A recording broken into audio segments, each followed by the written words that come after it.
हुक्मरान पर लाजिम है कि वो अपनी रियाया के साथ नरमी और मोहब्बत का सलूक करे, इनके साथ सख्ती का मामला ना करे। हुजूर अकरम सल्लल्लाहु अलैहि वसल्लम ने एक मौका पर दुआ फरमाई, ऐ अल्लाह, जो शख्स मेरी उम्मत के किसी शोबा का निगरान बनाया जाए और इसके बावजूद वो लोगों पर सख्ती करे, तो तू भी उसके साथ सख्ती से पेश आ और जो जिम्मेदारी कबूल करने के बाद लोगों के साथ नरमी करे, तो तू भी उसके साथ नरमी का सलूक फरमा। हुक्मरान पर लाजिम है कि वो अपनी रियाया के दुख सुख में शरीक हो, इनकी हिफाजत और निगरानी करे। रसूलुल्लाह सल्लल्लाहु अलैहि वसल्लम का फरमान है कि जो शख्स पब्लिक की खिदमत के लिए मुतय्यन किया जाए और फिर वो लोगों की हिफाजत और निगरानी इतनी ना करे जितनी कि वो अपने घर वालों की हिफाजत और निगरानी करता है, तो ऐसा शख्स जन्नत की बू भी नहीं सूंघ सकेगा। चुनाचे खुलफाए राशिदीन ने इस पर अमल करके दिखाया। मौजूदा दौर के बादशाहों को खुलफाए राशिदीन की सीरत और किरदार को अपना आइडियल बनाना चाहिए। हजरत उमर फारूक रज़ी अल्लाह ताला अन्हु एक अंधी अपाहिज बुढ़िया की रात के वक्त खबरगिरी किया करते थे, जो मदीना तैयबा के पास कहीं रहा करती थी। मगर चंद रोज के बाद आपने देखा कि कोई शख्स पहले आकर इसका काम कर जाता है। आपको सख्त हैरत होती थी कि कौन ऐसा शख्स है। आखिर एक रात ये देखने के लिए कि कौन शख्स आता है, वहां ठहर गए। देखा तो सिद्दीक़ अकबर थे। हजरत फारूक आजम ने फरमाया, भला सिवाय आपके और कौन ऐसा हो सकता है। हजरत अबू बकर ने हजरत आयशा रज़ी अल्लाह ताला अन्हा से फरमाया कि जब से मैं खलीफा हुआ हूं, जो खाना खाया वो मोटा खाया, बदन पर कपड़े मोटे पहने, मुसलमानों के माले गनीमत में से मेरे पास बजुज इस हबशी गुलाम, ऊंट और इस पुरानी चादर के और कुछ नहीं है। मैं मर जाऊं तो ये चीजें हजरत उमर के पास भेज देना और इन चीजों से बरी हो जाना। हजरत आयशा ने आपकी वफात के बाद ऐसा ही किया। हजरत उमर बिन अब्दुल अजीज रहमतुल्लाह अलैह गर्मियों की एक दोपहर में आराम फरमा रहे थे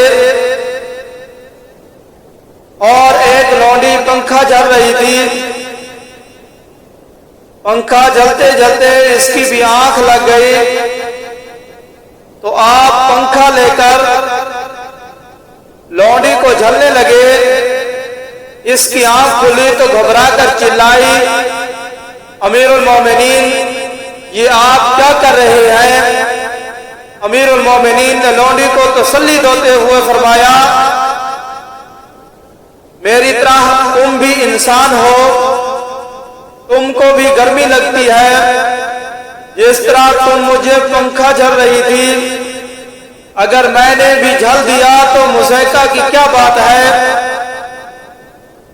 हुक्मरान पर लाज़िम है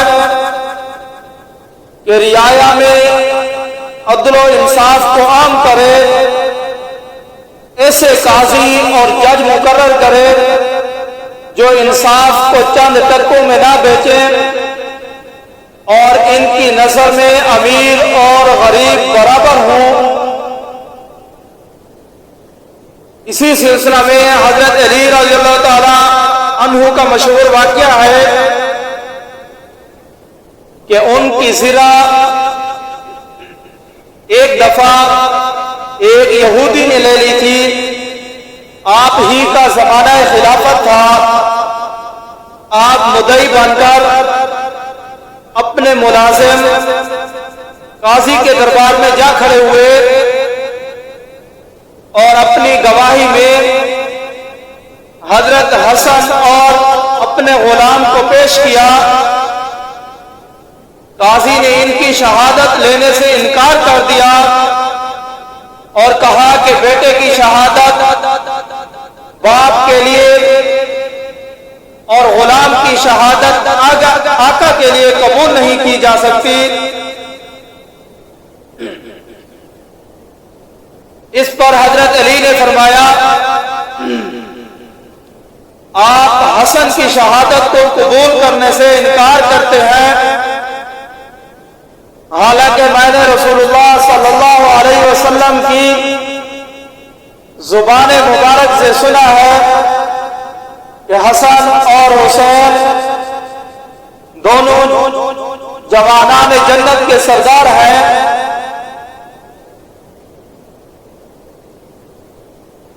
क्या जन्नत के सरदारों की शहादत मुस्तरद की जा सकती है? काजी ने कहा, हम जमीन पर मौजूद हैं और आप जिक्र जन्नत का फरमा रहे हैं। आप अपने दावे की कोई और दलील पेश फरमाएं। यहूदी ये देखकर सख्त मुतहय्यर हुआ कि इस्लाम का ऐसा सच्चा इंसाफ है। जब वहां से आपका दावा खारिज हो गया तो यहूदी बाहर निकलकर अर्ज करने लगा कि आपकी सदाकत में कोई शक नहीं, ये ज़िरा आपकी है, और ये कहकर मुसलमान हो गया। हुक्मरान पर लाज़िम है कि वो बैतुल माल में एहतियात करे और अवाम के माल दौलत में किसी किस्म की खयानत ना करे। खलीफा अव्वल हजरत अबू बकर सिद्दीक रज़ियल्लाहु ताला अन्हु का मिसाली दौरे हुकूमत इस सिलसिला में मुशअल राह है। उन्होंने हजरत उमर फारूक जैसे सहाबा के इसरार पर अपने लिए जो वजीफा मुकर्रर किया वो इतना थोड़ा था कि घर में कोई अच्छा खाना नहीं पक सकता था। एक दफा अहलिया ने मीठा खाने की ख्वाहिश जाहिर की तो साफ साफ फरमा दिया, अब इससे ज्यादा बैतुल माल से नहीं ले सकता। और जब बीवी ने एक मुद्दत में कुछ पैसे बचाए तो ये हुक्म लिख भेजा कि इतनी रकम मेरे वजीफे से कम कर दी जाए, क्योंकि इस कम की हुई मिकदार में भी किसी न किसी तरह गुजारा हो जाता है।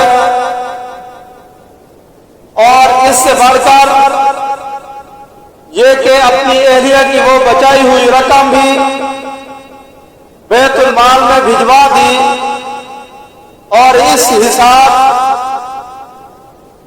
इस हिसाब से जितना रोजाना पड़ता था, इसका तावान भी दाखिल करा दिया।